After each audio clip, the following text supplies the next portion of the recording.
యేసుని ప్రేమ ఛానల్కి స్వాగతం. దయచేసి ఈ ఛానల్ని లైక్ చేయండి, షేర్ చేయండి, సబ్స్క్రైబ్ చేయండి. సామెతలు 13వ అధ్యాయం. సామెతల గ్రంథం జ్ఞాన గ్రంథం. జ్ఞానము అనేది అనుభవైక వేద్యమైన జీవిత విధానం. జ్ఞానం సార్వత్రికం, వ్యక్తిగతం. క్రీస్తు పూర్వం 9వ శతాబ్దం నుండి 3వ శతాబ్దం వరకు ఈ సూక్తులలో కొన్ని ఏదో రూపంలో ప్రచారంలో ఉన్నవే. అనుభూతిపరమైన చాటువులివి. ఇశ్రాయేలు జాతీయ జ్ఞానం ప్రాచీనమైనది, విశ్వవిఖ్యాతమై నాటి నుండి నేటి వరకు ప్రజల ఆధ్యాత్మిక శీలానికి ఎంతగానో దోహదపడుతున్నది. ఈ సామెతల్లోని సత్యాలను కొత్త నిబంధన రచయితలు తమ ప్రబోధాలలో పలుచోట్ల ఉదహరించారు. ఈ సత్యాలను హృదయమనే పలకలపై రాసుకోవాలి. ఇప్పుడు సామెతలు 13వ అధ్యాయం 1వ వచనం నుండి వినండి. తండ్రి శిక్షించిన కుమారుడు జ్ఞానము గలవాడవుతాడు. చూచారా, క్రమశిక్షణ అనే అంశం సామెతల గ్రంథంలో ఎంతో ప్రాముఖ్యమైనది. పిల్లలను క్రమశిక్షితులను చెయ్యాలి. మొక్కై వంగనిది మానై వంగుతుందా? సామెతలు 13వ అధ్యాయం 24వ వచనం. బెత్తము వాడనివాడు తన కుమారునికి విరోధి. కుమారుణ్ణి ప్రేమించేవాడు వాణ్ణి శిక్షిస్తాడు. తల్లిదండ్రులు ప్రేమపూర్వకంగా బిడ్డలను శిక్షిస్తారు. అది క్రమశిక్ష, శిక్షాక్రమం. యేసు ప్రభువు మానవుడుగా తనను తాను ఎంతో క్రమశిక్షకు లోబరుచుకున్నాడు. సామెతలు 3వ అధ్యాయం 11వ వచనం. నా కుమారుడా, యెహోవా శిక్షను తృణీకరించవద్దు, ఆయన గద్దింపునకు విసుకవద్దు. హెబ్రీ పత్రిక 12వ అధ్యాయం 5-6 వచనాలు. ప్రభువు తాను ప్రేమించే వారిని శిక్షించి తాను స్వీకరించే ప్రతి కుమారుణ్ణి దండిస్తాడు. ప్రకటన గ్రంథం 3వ అధ్యాయం 19వ వచనం. లవొదికయ సంఘంతో యేసు ప్రభు అన్నాడు, నేను ప్రేమించే వారినందరినీ గద్దించి శిక్షిస్తున్నాను. సామెతలు 22వ అధ్యాయం 15వ వచనం. బాలుని హృదయములో మూఢత్వము స్వాభావికముగా పుడుతుంది.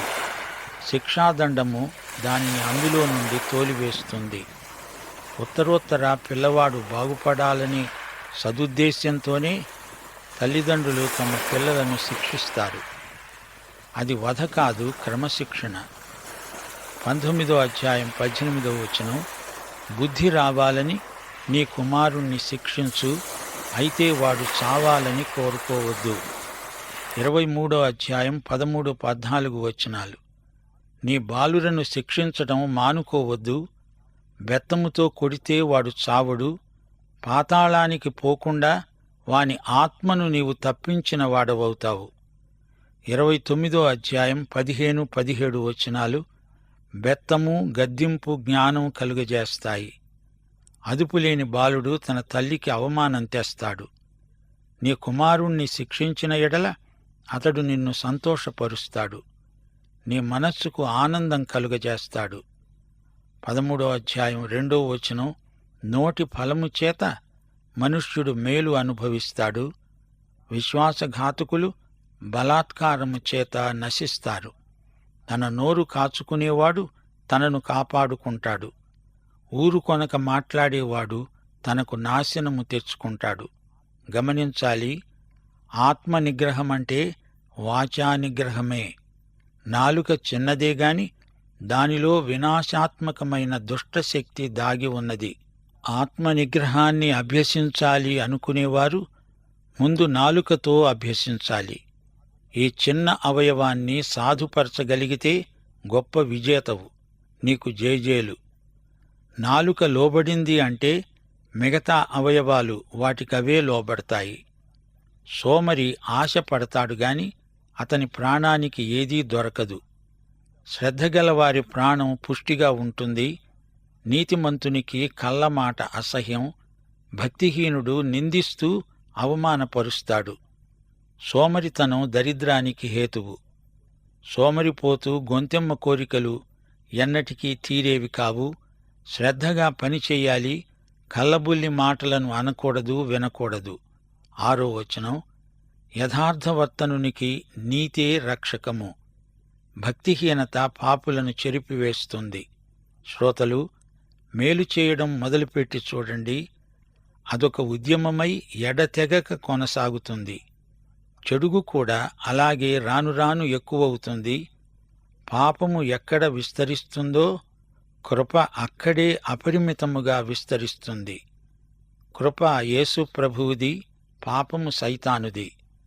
అయితే కృపాశక్తి కింద పాపశక్తి చిన్నాభిన్నమైపోక తప్పదు. విశ్వాసి యొక్క జీవితంలో నీతి గొప్ప చోదక శక్తి. అది విశ్వాసిని సురక్షితంగా నడిపిస్తుంది. భక్తిహీనత పాపులను అంతమొందిస్తుంది. నీతి, పాపము పరస్పర వ్యతిరేక శక్తులు. ఇవి వేరువేరు దిశలలో పయనిస్తాయి. దేవుని వాక్యానికి లోబడి బతికేవారికి జీవితంలో ఒక చక్కని క్రమం ఏర్పడుతుంది. దేవుని వాక్యానికి భిన్నమైన ధోరణి వల్ల జీవితమంతా కలవరం, నాశనం. విశ్వాసి చేసే ప్రతి తీర్మానంలో నిత్యత్వపు పరిమాణం ఉంది. మన తీర్మానాలు ఇక్కడ మన సౌశీల్యాన్ని మెరుగుపరుస్తాయి. వీటిని బట్టి మన నిత్య భవితవ్యం నిర్ధారణకు వస్తుంది. 7-8 వచనాలు. ధనవంతులమని చెప్పుకుంటూ లేమిడి గలవారు కలరు, దరిద్రులమని చెప్పుకుంటూ బహుధనము గలవారు కలరు. ఒకని ప్రాణానికి అతని ఐశ్వర్యము ప్రాయశ్చిత్తము చేస్తుంది. దరిద్రుడు బెదరింపు మాటలు వినడు. ప్రియ సోదరీ సోదరులారా, వింటున్నారా? కొందరు ధనికులు బీదవారవుతారు. కారణం, వారు ఆధ్యాత్మికంగా దివాలా తీసిన మనుషులు. బీదవారు ఎంతో తృప్తిగా బతుకుతారు. వారికి ఆధ్యాత్మిక సంపన్నత ఉంది. డబ్బు ఉంటే అవకాశాలెన్నో లోకంలో లభిస్తాయంటే నిజమే. డబ్బులో ఇహలోకంలో అధికారము, శక్తి ఉన్నట్లే కనపడుతుంది. డబ్బు వల్ల మరో చెంప చిక్కులు, బెడదలు, ఇబ్బందులు కూడా ఏర్పడతాయి. ధన సంపన్నత కంటే ఆత్మయందు నిండైన జీవితం ఎంతైనా కోరదగినది. నీతిమంతునికి ఆత్మ న్యూనతాభావం ఉండకూడదు. ప్రభావశీలమైన యువదశ క్రీస్తునందు ఎంతైనా రాణిస్తుంది. శీలం, నిజాయితీ, సానుభూతి, వాక్య నిబద్ధత గలవాడే సామెతల గ్రంథంలోని బుద్ధిమంతుడు. పరిశుద్ధాత్మ చైతన్యం క్రైస్తవ విశ్వాసిని యేసు రూపానికి మారుస్తుంది. జీవితంలో ఏకసూత్రత, ఏకవాక్యత కలిగి ఉండాలనేదే సామెతల గ్రంథంలోని కేంద్ర ఉపదేశం. మనసా వాచా పరిశుద్ధతను పాటించాలి. 2 తెస్సలోని పత్రిక 3వ అధ్యాయం 10వ వచనం ఈ సందర్భంలో జ్ఞాపకం చేయగోరుతాము. ఎవడైనను పనిచేయనొల్లని ఎడల వాడు భోజనము చేయకూడదు. ప్రభువు రెండో రాకడ దృష్ట్యా మనం మంచి పనివారిమై ఉండాలి. తీతు పత్రిక 2వ అధ్యాయం 7వ వచనం. పరపక్షమందు ఉండేవారు మనలను గూర్చి చెడుమాట ఏదీ చెప్పనేరక సిగ్గుపడేటట్లు అన్నిటియందు నీవే సత్కార్యముల విషయమై మాదిరిగా కనపరుచుకో. సామెతలు 13వ అధ్యాయం 9వ వచనం. నీతిమంతుల వెలుగు తేజరిల్లుతుంది, భక్తిహీనుల దీపం ఆరిపోతుంది. సోదరీ సోదరులారా, రాజుల గ్రంథమంతా మీరు విన్నారు గదా. ఇశ్రాయేలు రాజులు ఎందరో వచ్చారు, పోయారు. నీతిమంతులు కాని వారి దీపం అకస్మాత్తుగా ఆరిపోవటం చూచాము. లోక చరిత్ర ఇదే సత్యాన్ని చెప్పకే చెబుతున్నది. గర్వం వలన జగడమే పుడుతుంది. ఆలోచన వినేవానికి జ్ఞానం కలుగుతుంది. మోసము చేత సంపాదించిన ధనం క్షీణించిపోతుంది. కష్టము చేసి కూర్చుకునేవాడు తన ఆస్తిని వృద్ధి చేసుకుంటాడు. ప్రియ సోదరీ సోదరులారా, వింటున్నారా? జగడాలకు కారణం గర్వం.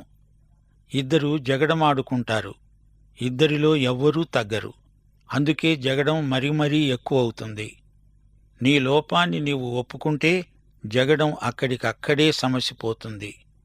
ఇద్దరూ గర్విష్ఠులైతే జగడం ఒక పట్టాన ఆగదు. నిత్యత్వపు వెలుగులో మన ఆర్థిక జీవితాన్ని పరీక్షించుకోవాలి. తల్లిదండ్రుల ఆస్తిని దుర్వ్యయం చేసే కుమారులున్నారు. వారు కష్టించి పనిచేయరు, తల్లిదండ్రులు ఇచ్చింది ఇష్టమొచ్చినట్లు దుబారా చేస్తారు. అందుకే కొందరు వీలునామాలో తమ కుమారులు ఆస్తిని అమ్మకుండా దాని ఫలసాయం మాత్రమే అనుభవించేటట్లు రాస్తారు. నిత్యత్వపు వెలుగులో ధనధాన్యాదులను సరిగా అవగాహన చేసుకోవాలి. 12వ వచనం, కోరిక సఫలము కాకుండుట చేత హృదయము నొచ్చుకుంటుంది. సిద్ధించిన మనోవాంఛ జీవవృక్షము. అవును, దేవుని చిత్తమేదో ఎరిగి దాన్ని స్వీకరించటమే శ్రేయస్కరం. స్వంత కోరికల వల్ల చివరికి మిగిలేది ఆశాభంగమే. ఆజ్ఞను తిరస్కరించేవాడు అందువలన శిక్షనొందుతాడు. ఆజ్ఞ విషయమై భయభక్తులు గలవాడు లాభము పొందుతాడు. జ్ఞానుల ఉపదేశము జీవపు ఊట. అది మరణపాశములలో నుండి విడిపిస్తుంది. సుబుద్ధి దయను సంపాదిస్తాడు. విశ్వాసఘాతకుల మార్గం కష్టం. శ్రోతలు వింటున్నారా? నీతి, దౌష్ట్యం అనే 2 అంశాలు సామెతల గ్రంథంలో సమాంతరంగా కొనసాగడం ఒక ప్రత్యేకత. యెషయా గ్రంథం 66వ అధ్యాయం 2వ వచనం, ఎవడు దీనుడై నలిగిన హృదయము గలవాడై నా మాట విని వణుకుతాడో అతణ్ణే నేను దృష్టిస్తాను. దేవుని దగ్గరికి వచ్చేవాడు నిగర్వి అయి ఉండాలి. 16వ వచనం, వివేకులందరూ తెలివిగలిగి పని జరుపుకుంటారు. బుద్ధిహీనుడు మూర్ఖతను వెల్లడిపరుస్తాడు. దుష్టుడైన దూత కీడుకు లోబడతాడు. నమ్మకమైన రాయబారి ఔషధము వంటివాడు. రాయబారి దుర్వ్యసనాలకు బానిస అయి ఉండకూడదు. రాయబారి నిజాయితీపరుడై ఉండాలి. తాగుబోతై ఉండకూడదు. స్త్రీ వ్యామోహం లేనివాడై ఉండాలి. రాయబారి అవినీతిపరుడైతే, లంచగొండి అయితే రాజ్యానికి తీరని నష్టం వాటిల్లుతుంది. సమాచారం సరిగా అందించలేనివాడు రాయబారిగా ఉండతగడు. ఈ సామెతే రాజకీయాలలోని అవినీతిని ఎండగడుతోంది. శిక్షను ఉపేక్షించేవానికి అవమాన దారిద్ర్యతలు ప్రాప్తిస్తాయి. గద్దింపును లక్ష్యపెట్టేవాడు ఘనత నొందుతాడు. ఆశ తీరడం ప్రాణానికి తీపి, చెడుతనాన్ని విడవడం మూర్ఖులకు అసహ్యం. ఆశ అనేది 2 విధాలు, శరీరాశ, నేత్రాశ. వీటికి లోబడినవాడు వీటి నుండి వెంటనే బయటపడాలి. జ్ఞానుల సహవాసం చేసేవాడు జ్ఞానము గలవాడవుతాడు. మూర్ఖుల సహవాసం చేసేవాడు చెడిపోతాడు. కీడు పాపులను తరుముతుంది. నీతిమంతులకు మేలు ప్రతిఫలంగా వస్తుంది. మంచివాడు తన పిల్లల పిల్లలను ఆస్తికర్తలనుగా చేస్తాడు. పాపాత్ముల ఆస్తి నీతిమంతులకు ఉంచబడుతుంది. బీదలు సేద్యపరిచే కొత్త భూమి విస్తారముగా పండుతుంది. అన్యాయము వలన నశించేవారున్నారు. నీతిమంతుడు ఆకలి తీర భోంచేస్తాడు. భక్తిహీనుల కడుపునకు లేమి కలుగుతుంది. సత్యం, నీతి, న్యాయాల పక్షాన దేవుని ప్రజలు పోరాడాలి. నిరుత్సాహపడకూడదు. రాజీపడే మనస్తత్వం దేవుని బిడ్డలకు తగదు. పిల్లల సౌశీల్యం మెరుగుపడాలంటే వారిని మంచి క్రమశిక్షణలో పెంచాలి. క్రమశిక్షణ లేని పిల్లలు పెద్దవారై జీవిత గమ్యమేదో తెలియక పెడదోవ పడతారు. క్రమశిక్షణ ప్రేమపూర్వకమైన చర్య. అందుకే 24వ వచనంలో రచయిత అంటున్నాడు, బెత్తము వాడనివాడు తన కుమారునికి విరోధి. కుమారుణ్ణి ప్రేమించేవాడు అతణ్ణి శిక్షిస్తాడు. పిల్లల మనస్తత్వాన్ని తల్లిదండ్రులు తెలుసుకొని ఉండాలి. ఈ సందర్భంలో ఎఫెసీ పత్రిక 6వ అధ్యాయం 1-4 వచనాలు మననం చెయ్యాలి. పిల్లలారా, ప్రభువునందు మీ తల్లిదండ్రులకు విధేయులై ఉండండి. తండ్రులారా, మీ పిల్లలకు కోపము రేపక ప్రభువు యొక్క శిక్షలోనూ బోధలోనూ వారిని పెంచండి. ప్రియ సోదరుడా, సోదరి, మరోసారి ఈ అధ్యాయం 7వ వచనం చూడండి. కొందరు భేషజానికి అనగా తమను తాము హెచ్చించుకునే పరిస్థితిలోకి పోయి ఏమీ లేకపోయినా ఉన్నట్టే నటిస్తారు. మరికొందరు ఎంతో ఉన్నా లేనట్లే నటిస్తారు. ఇదొక వంచనా శిల్పం. దేవుడు ఇలాంటి వేషధారులను అసహ్యించుకుంటాడు. లోపల ఏది ఉంటే అదే బయటికి కనపడాలి. అవునంటే అవును, లేదంటే లేదు. 9వ వచనం, నీతిమంతుల వెలుగు, భక్తిహీనుల ఆరిపోయిన దీపం. ఎఫెసీ పత్రిక 5వ అధ్యాయం 8వ వచనంలో చెప్పబడినట్లు, పూర్వమందు మీరు చీకటే అయి ఉన్నారే, ఇప్పుడైతే ప్రభువునందు వెలుగై ఉన్నారు. మత్తయి సువార్త 5వ అధ్యాయం 14 నుండి 16వ వచనం వరకు ప్రభువు ప్రసంగిస్తూ అన్నమాట, మీరు లోకానికి వెలుగై ఉన్నారు. కొండమీద ఉండే పట్టణము మరుగై ఉండనేరదు. మనుష్యులు దీపము వెలిగించి కుంచము కింద పెట్టరు గాని అది ఇంట నుండే వారికందరికీ వెలుగివ్వడానికి దీపస్తంభం మీదనే పెడతారు. మనుష్యులు మీ సత్క్రియలను చూచి పరలోకమందున్న మీ తండ్రిని మహిమపరచునట్లు వారి ఎదుట మీ వెలుగు ప్రకాశింపనీయండి. 10వ వచనంలో గర్వం వల్ల జగడాలొస్తాయని ఉంది. సోదరుల మధ్య చీలికలు, సంఘాలలో కొట్లాటలు గర్వం వల్లనే మాట పట్టింపులు, మనస్పర్ధలు కలుగుతున్నాయి. వినయశీలం గలవారే నాయకులు. 12వ వచనంలో సిద్ధించిన మనోవాంఛ జీవవృక్షం అని చెప్పబడింది. ఇది న్యాయానుసారమైన కోరిక, సరైన కోరిక, దేవుని చిత్తానుసారమైన కోరిక. 19వ వచనంలో ఆశ తీరడం ప్రాణానికి తీపి అని ఉంది. మన ఆశలు ప్రభువు మీదనే కేంద్రీకరించబడి ఉన్నాయి. దేవుని చిత్తానికి భిన్నమైన కోరికలు దురాశలుగా పరిణమిస్తాయి. జీవవృక్షం చిగురించాలి. దేవుని చిత్తమే మనకు శ్రేష్టమైనది. 14వ వచనంలో జీవపు ఊట ఉంది.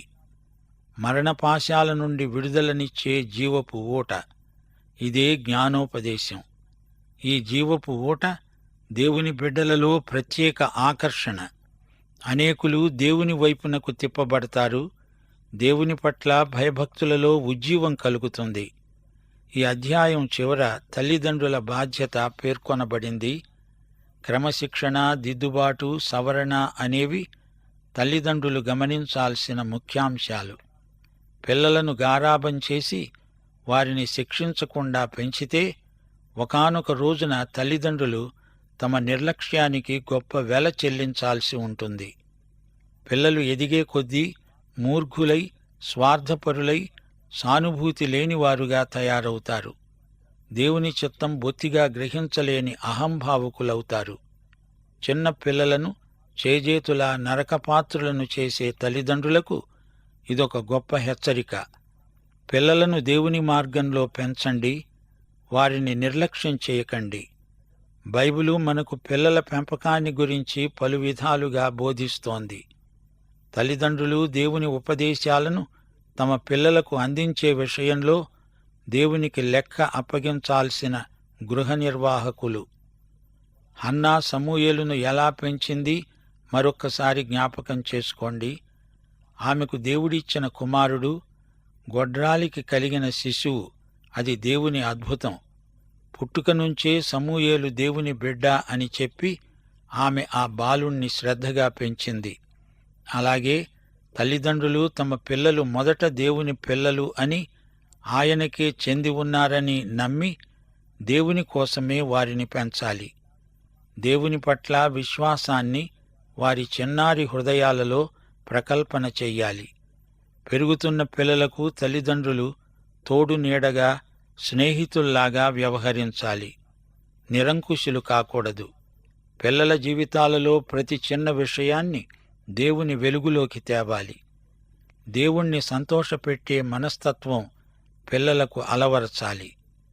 ద్వితీయోపదేశకాండం 6వ అధ్యాయం 6 నుండి 9వ వచనం వరకు పిల్లలను పెంచాల్సిన విధానం చెప్పబడింది. నా మాటలు నీ హృదయంలో ఉండాలి.